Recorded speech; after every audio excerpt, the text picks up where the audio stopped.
Gente, eu não faço ideia do que eu vou falar. Oi, meu nome é Fulano de Tal, tem tantos anos. Acabou. E pra... Pera, esqueci. Ai, vou começar de novo, ficou horrível. Calma aí. Ai, tô muito nervosa, não vou conseguir. Tá bom. Foi? Já, quando vocês estiverem montando a matéria, se alguma outra pessoa do grupo estiver dando uma olhada nessas imagens, vocês podem ser... Agora eu não sei mais o que falar. Você vai contar a história.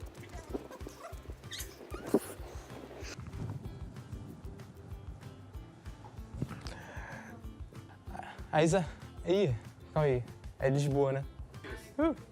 E hoje eu vou contar uma história de vocês sobre a Isabela Lisboa.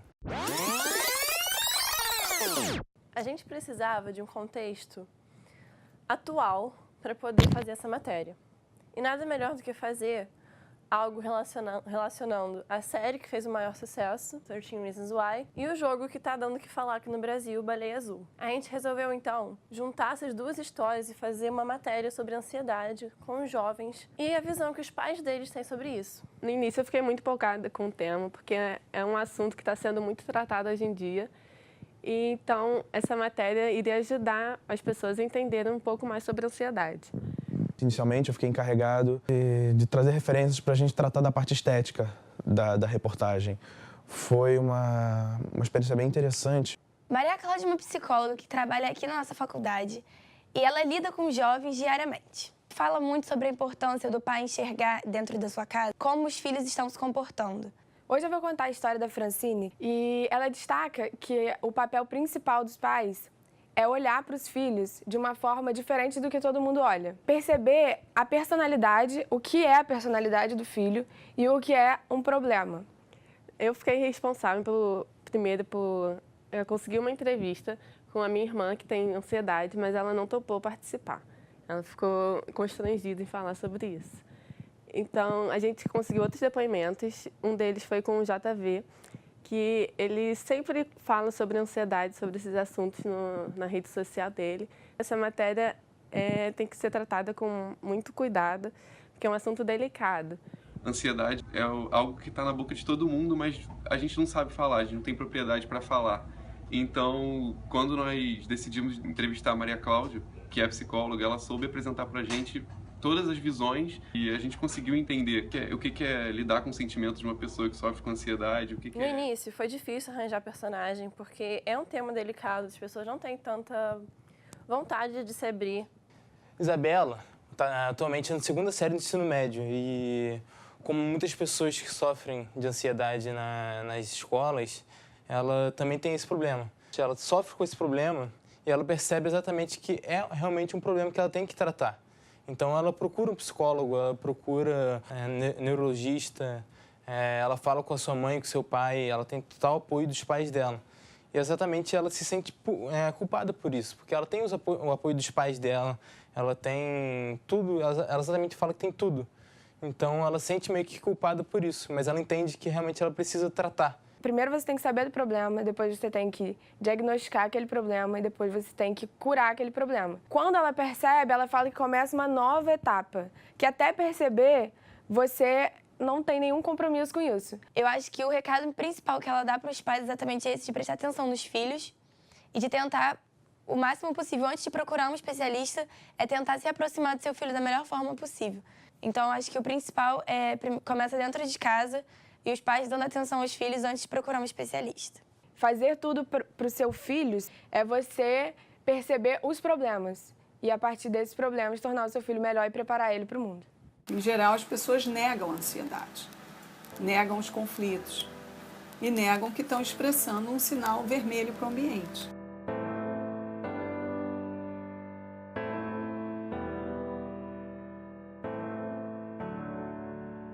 Acho que a ansiedade meio que é uma doença do século XXI. Me cobrar quando eu erro, me cobrar quando eu acerto, me cobrar se eu tenho que cumprir com alguma coisa. Por que uma pessoa que tem tudo precisa sentir isso? Não tem porquê, e realmente é uma coisa que você não controla. Surgiu do nada, assim, na minha cabeça.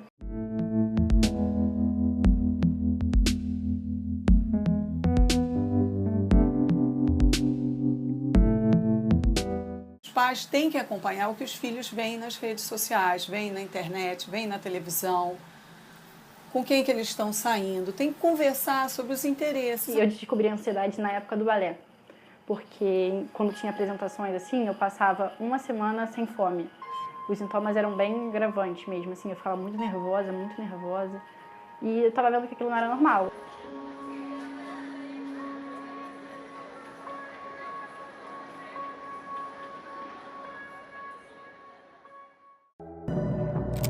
Oi, é a Hannah.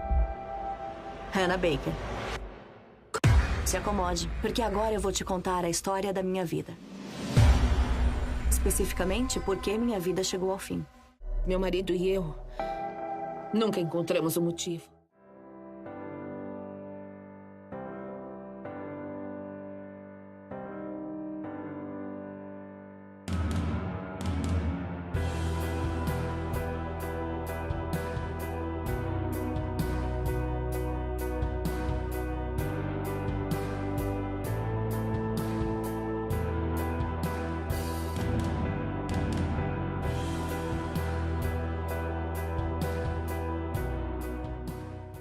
A boa família é aquela que orienta emocionalmente a criança, que acompanha, que tenta entender o raciocínio da criança. A gente sempre tem uma desculpa para poder não enxergar, porque às vezes pode ser uma doença. E quando a gente é mãe nova, a gente imagina que a gente pode criar os filhos como se fosse numa forminha.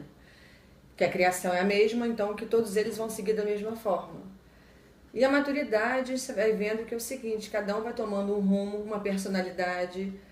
E aceitar isso também não é fácil. A minha mãe, é o que eu falei, ela super me entende, porque ela também é uma pessoa muito ansiosa. Muito. E meu pai trata como se fosse normal, assim.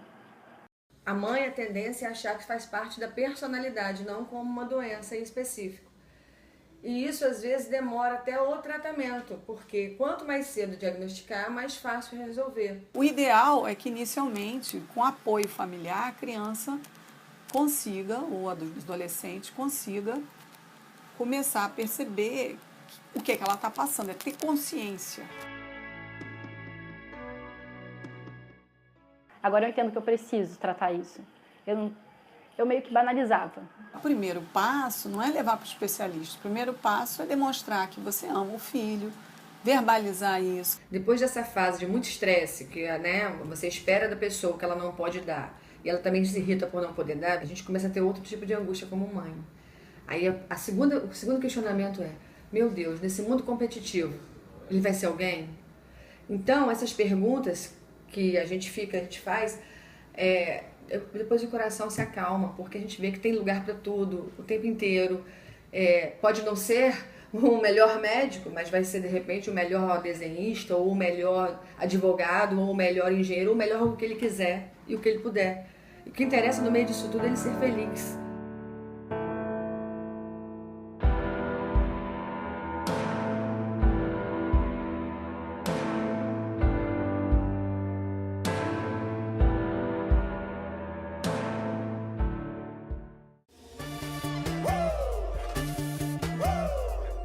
Acho que eu tava sofrendo, né, rapaz?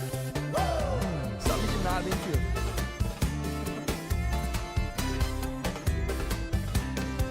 Você achou que eu ia sofrer, mas eu tinha meu plano, bem sabe de nada. A minha agenda tava disfarçada, no lugar de homem era mulher. Restaurante era acabar, sabe de nada. Foi enganada. Prepara que agora é a hora.